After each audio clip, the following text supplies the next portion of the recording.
Good morning, my darling Cupid dolls.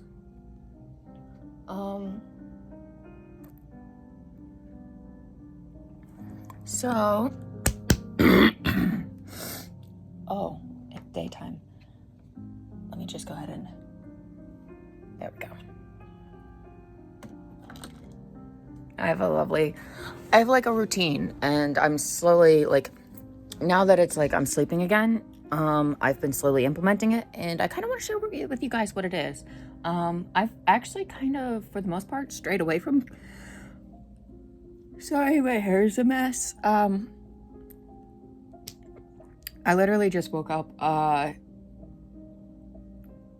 No worries if anyone's thinking that I'm like gross or something. I promise you I'm showering today and gonna brush this mess out and change my outfit. I have to do laundry as well. Oh wow. It warmed up in here very quickly. I can turn the air back on. But basically it's what I've done is I've slowed down consuming entertainment-based media. There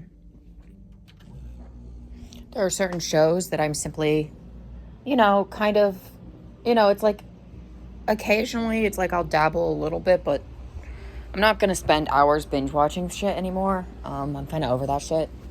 It's really boring and depressing, actually. It makes me feel like shit. So what I want to start implementing in the morning, is being very mindful and thinking. So it's like, okay, have breakfast, write in my journal, listen to some like very chill instrumental music, kind of like what I've got playing in the background for when I study. And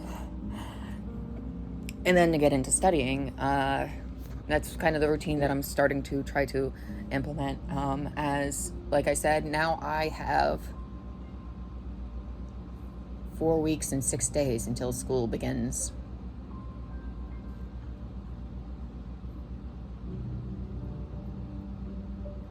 But yeah, so yay, writing in my journal and stuff. This morning when I first woke up, I thought, oh shit, I'm depressed. And I was. I mean, there's still like an undercurrent of it. It's not like gonna magically just be gone. But I don't know. I feel like I'm coping a lot better with the dreams that I've been having as of lately compared to what I was having during the school term.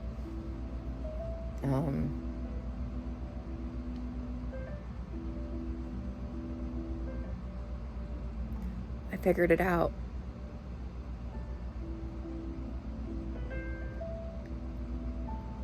If I am too smart and too valuable, they can't afford to kill me.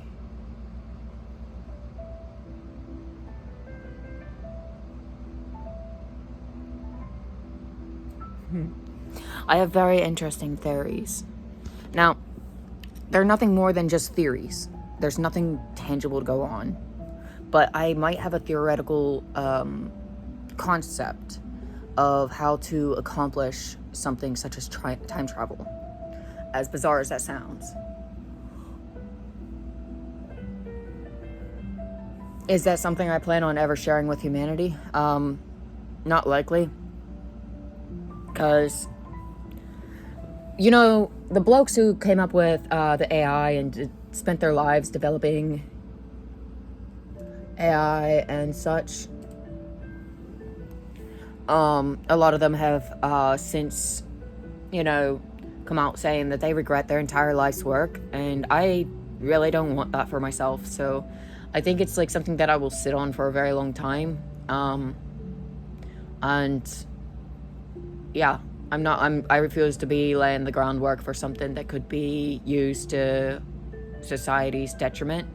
It's like, there are good things that could be done with it, but I feel like if media has taught us anything, humanity's going to abuse it like they do with everything else, just like they're doing with AI. It's like, we could have used this for something grand, and instead it's like we're using it to go nuts and plot each other's deaths.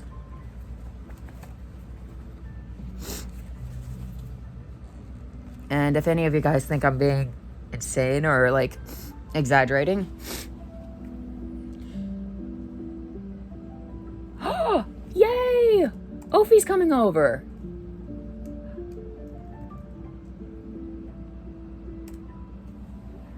Oh, that's so exciting.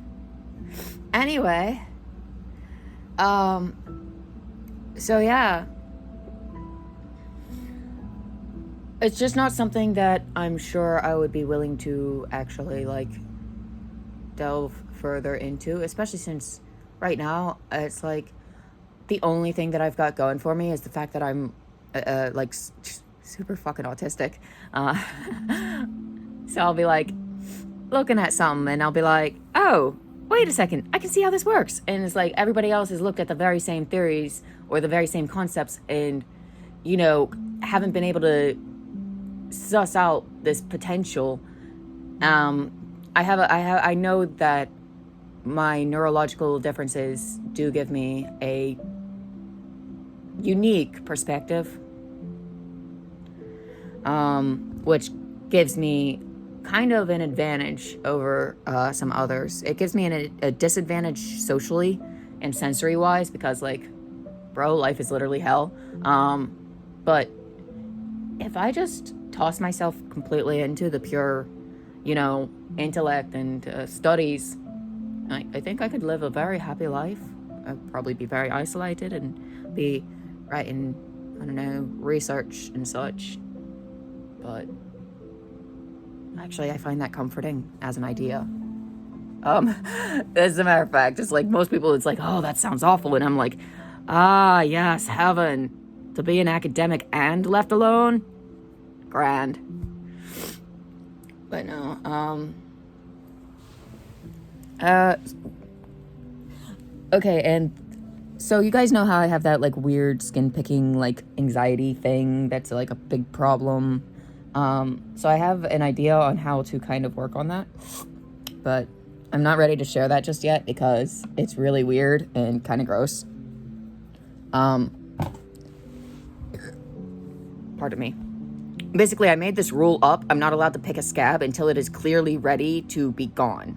You know what I mean?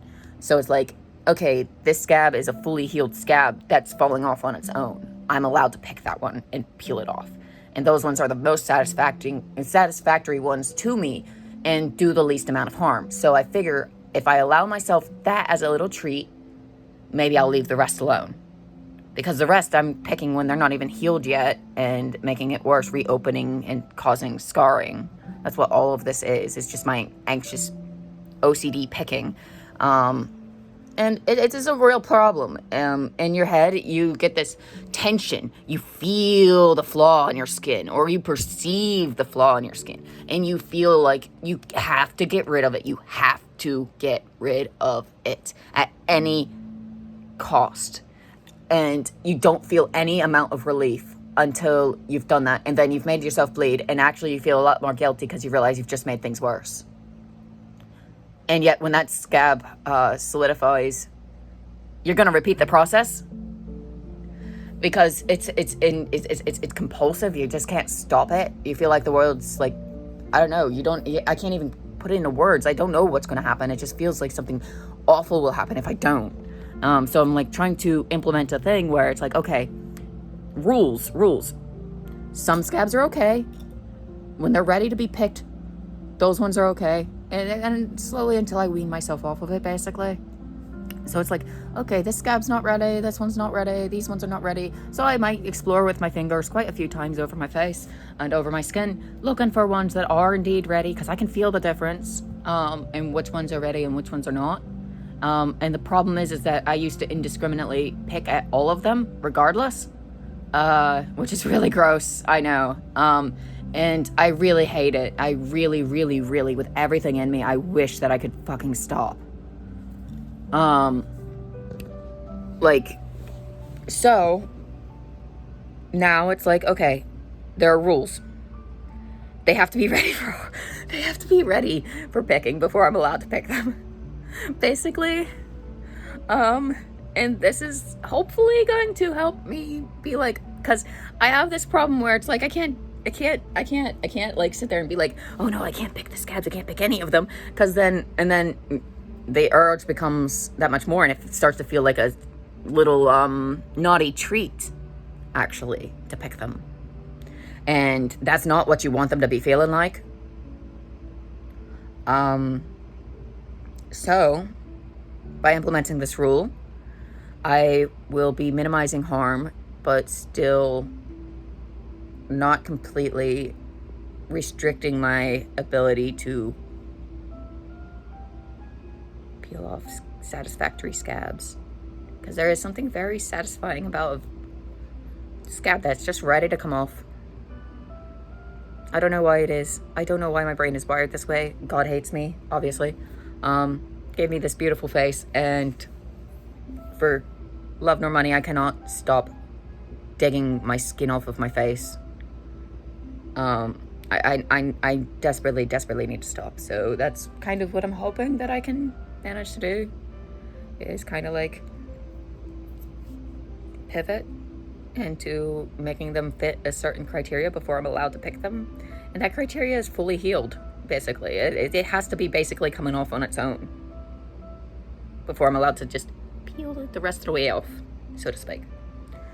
And like I said, those are the most satisfactory ones anyway. So I feel like it'll work in the long term. It's just the urge in the meantime is going to be very difficult to battle.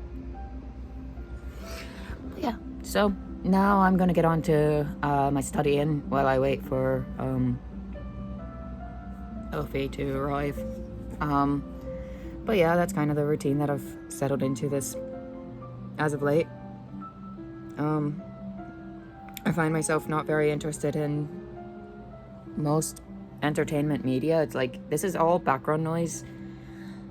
Dull, boring, meant to distract.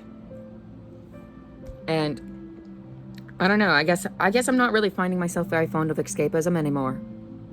There's something hollow to escapism now, and I can't really put my finger on it.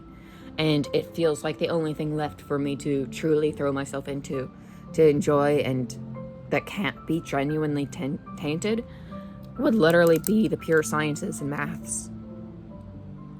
So I think that's where my new, like, absolutely, like, gung-ho approach to this to kind of like, because like I do very well when it comes to the psychology, and you know, when you consider the things pertaining to like the literature, things like that. I do very well with that. I do very well with language, but the thing is there's that unquestionably human aspect of it. And it's just nice to have pure sciences and pure maths to kind of distance oneself from the ugliness of human complexity. It's like, this is dead simple, you know, gravity works this way, this works that way. It's dead simple. Humans, not as much. And so I'm finding myself with a newfound passion for the sciences and the maths. And it's like, don't get me wrong, I'm still absolutely pursuing the path that I originally set out on. It's just, I'm having some fun along the way. Truthfully, if money were not an object, I would get the highest possible degree in just about everything that I could. And maybe that's a little bit insane. But it's like, okay, gets like a medical degree and then gets like a PhD in psych, a PhD in physics, math, you know, you name it. You know, I would if I could. If money were no object, I would get a degree of the highest in every possible subject that I can. And that would probably include things like history, because I do like history. I just also find it daunting. It can be very draining when you have the amount of empathy that I have towards the world. It can be very draining and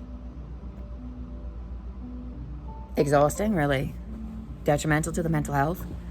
But yeah, so I will actually see you guys in the next one. I just wanted to let you guys know. Bye. Stay safe.